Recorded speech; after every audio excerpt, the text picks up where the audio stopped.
Not what we want to hear, but food prices, yep, they continue to rise, affecting your wallet and your Thanksgiving feast. Prices for items you might buy for your family's special meal are now up 20% from last year. The cost of rising food comes down to the reality of expenses for farmers.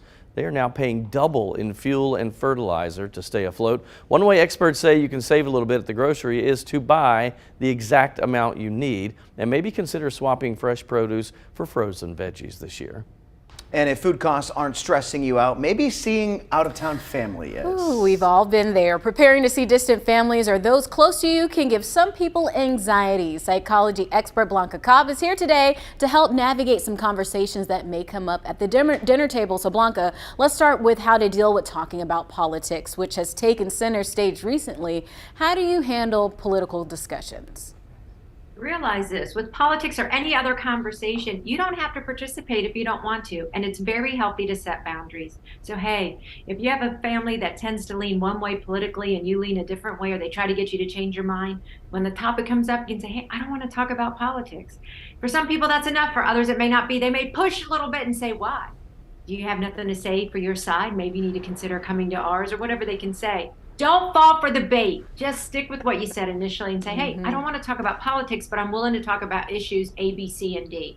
Look, they can only push so much. If you don't give them enough to push back with, then they're going to let it go eventually.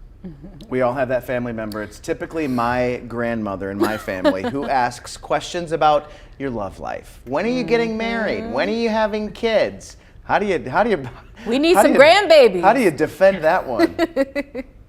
Well, initially you can be very polite and say what you might say, but you're going to have people that are that will continue to push. And then what you can say, just look at them sincerely and say, why is it that you want to know? When you ask that question, it puts it back onto them and they have to reflect and go, why is it that I want to know? And then sometimes they really understand, wow, that might be a little intrusive. So it's all in how you say it. It makes them reflect on the reason that they're asking that question. I wish it was that easy when it came to grandmothers, because you Yeah, know how right. they can be. But here's one, Blanca. What if there's someone who's super boring? I mean, how can you look interested in that conversation?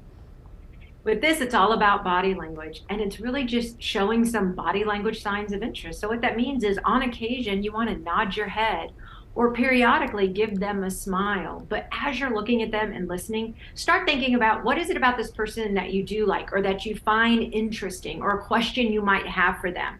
And the reason you want to think of this is because it will actually change that facial expression of one of a blank look, as if they can see right through you, to one that you're interested, and it could help spark a different type of conversation. Lots of good advice, Blanca. Yep. Thank you. Now you are ready for all of those family dinners. You can continue the conversation with Blanca on her Facebook page. Just search Blanca Cobb, Body Language Expert.